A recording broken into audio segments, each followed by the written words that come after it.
शेडीसाइड, जिसे लोग अब अमेरिका का कातिल शहर भी कहते हैं। हाल में हुए मर्डर्स के बाद एक बार फिर शहर में खौफ की लहर दौड़ चुकी है और विच सारा फियर के कर्स ने अब हमारे दोस्त साइमन और केट को भी हमसे छीन लिया है। हम चाहकर भी सैम को विच से नहीं बचा पाए। सैम अब विच के वश में है। अब हमारे पास सैम को विच से बचाने के लिए एक ही रास्ता बचा है, सी बर्मन। क्योंकि सी बर्मन ही वो इंसान है जो विच के विजन्स देखने के बाद भी सही सलामत बच पाई है। मैं और जोश हम दोनों सैम को लेकर सी बर्मन के घर पहुंचते हैं। वहां उसके घर के दरवाजे और खिड़कियां बंद होती हैं। वो अपनी जिंदगी पिछले 5936 दिनों से किसी कैदी की तरह गुजार रही है। मैं जब उससे मिली और उसे सैम के बारे में बताया तो उसने मेरी मदद करने से मना कर दिया। उसका कहना था कि विच से बचने का कोई तरीका नहीं है, पर मैं सैम को खोना नहीं चाहती थी। मैंने किसी तरह से सी बर्मन को हमारी मदद के लिए राजी कर लिया। सैम को हमने बाथरूम में बंद कर दिया क्योंकि वो सारा फियर के वश में थी। अब सी बर्मन ने हमें 1978 के कैंप की घटना बताई। 1978 में शेडीसाइड और सनीवेल के बच्चे कैंप पर गए थे। उस कैंप में सी बर्मन और उनकी बहन भी गई थी, जहां उन्होंने अपनी बहन को खो दिया था। सिंडी और ज़िगी यूं तो दोनों बहनें थी, पर एक दूसरे से बहुत अलग। सिंडी कैंप में सीनियर होने की सारी जिम्मेदारी निभाती थी ताकि वो एक अच्छी शेडीसाइडर प्रूव हो पाए और एक नॉर्मल जिंदगी जी पाए। वहीं दूसरी ओर ज़िगी का मानना था कि शेडीसाइडर्स की जिंदगी कभी भी नॉर्मल नहीं हो सकती है।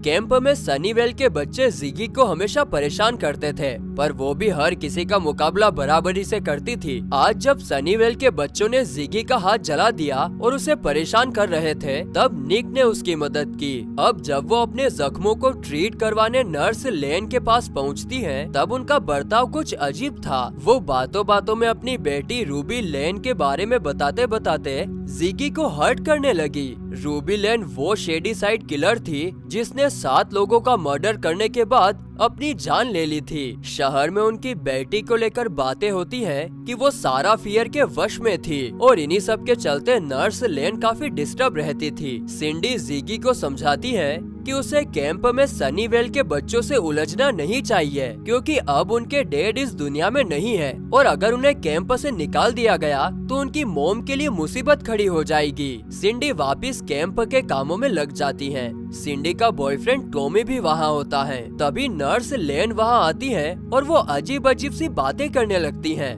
वो कहती है कि उन्होंने पत्थर पर टॉमी का नाम देखा है और वो मरने वाला है और ऐसे नहीं मरेगा तो वैसे, लेकिन टॉमी को तो मरना ही है। ऐसा कहकर वो टॉमी पर हमला कर देती है। टॉमी खुद को बचाने के लिए नर्स लेन को धक्का देता है और वो बेहोश हो जाती है। पुलिस नर्स लेन को अपने साथ ले जाती है। एक बार फिर हर जगह रूबी लेन की चर्चा होने लगती है। सबको यही लगता है कि नर्स लेन भी अपनी बेटी की तरह सारा फियर के वश में थी।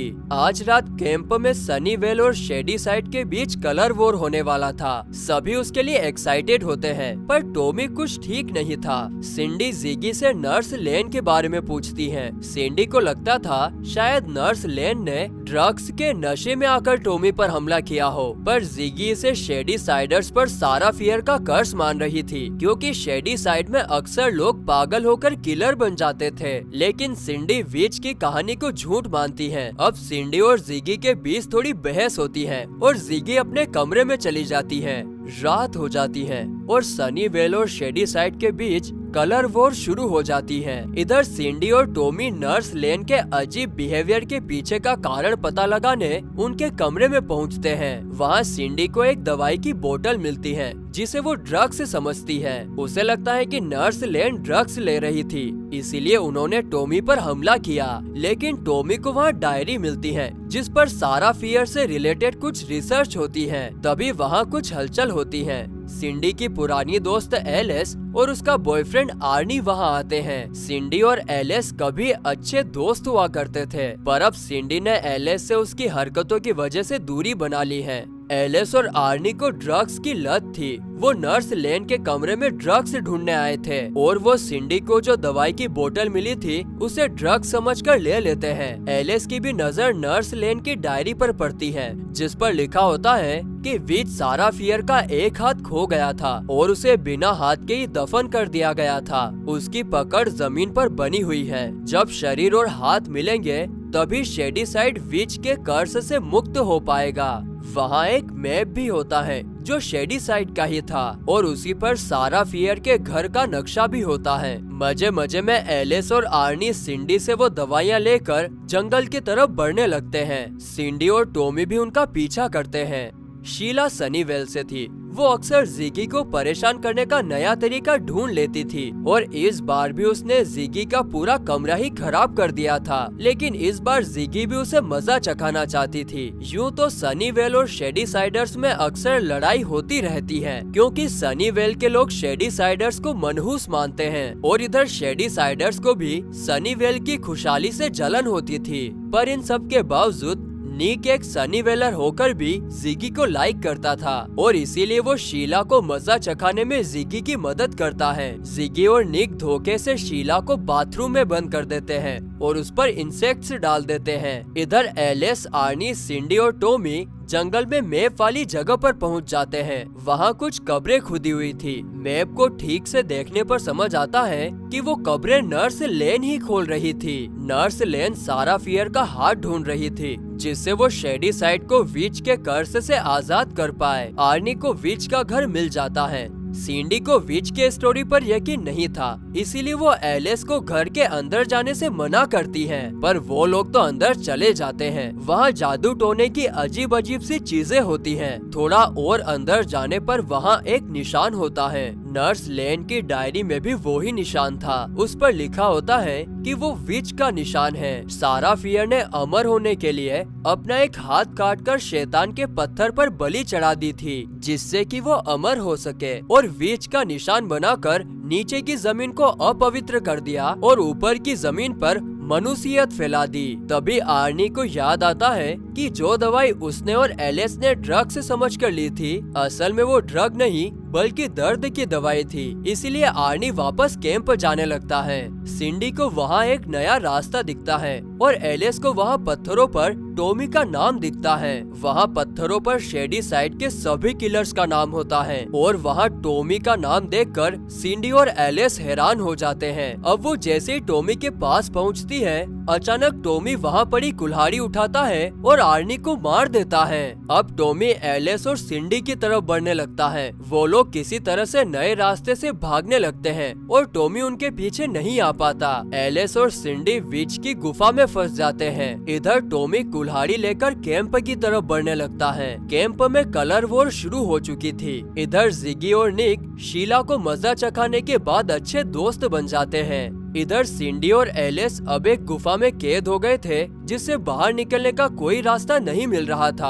आर्नी के मरने से एलिस को बहुत धक्का लगा था। वो सिंडी को बताती है कि यह सब सारा फियर की वजह से हो रहा है और उस पत्थर पर टॉमी का नाम इसीलिए लिखा था क्योंकि विच का अगला शिकार टॉमी था और ये बात नर्स लेन को पता लग गई थी। इसीलिए वो टॉमी को मारना चाहती थी ताकि वो शेडीसाइड किलर नहीं बन पाए। सिंडी और एलिस अब एक गुफा में कैद हो गए थे, जिससे बाहर निकलने का कोई रास्ता नहीं मिल रहा था। सिंडी और एलिस नर्स लेन की डायरी की मदद से गुफा से निकलने का रास्ता ढूंढने लगते हैं ताकि वो जल्द से जल्द कैंप पहुंच पाए, क्योंकि कैंप में बहुत से बच्चे हैं और टॉमी जरूर अपना शिकार अब कैंप के बच्चों को बनाएगा। रास्ता ढूंढते हुए उन्हें अजीब सी चीज दिखती है। वो दिखने में एक बड़ा सा इंसानी दिल मालूम पड़ता था, जिसके चारों ओर मक्खियाँ होती हैं। एलिस जैसे ही उसे टच करती है, उसे अब तक जितने भी शेडीसाइड किलर्स थे उन सभी के विजन्स आने लगते हैं। हर तरफ उसे मरे हुए लोग दिखने लगते हैं और उसे सिंडी भी मरी हुई दिखती है। वो घबराकर भागने लगती है, लेकिन उसके पैर की हड्डी टूट जाती है। इधर टॉमी कैंप में पहुंच चुका था और वो बच्चों को मारने लगता है।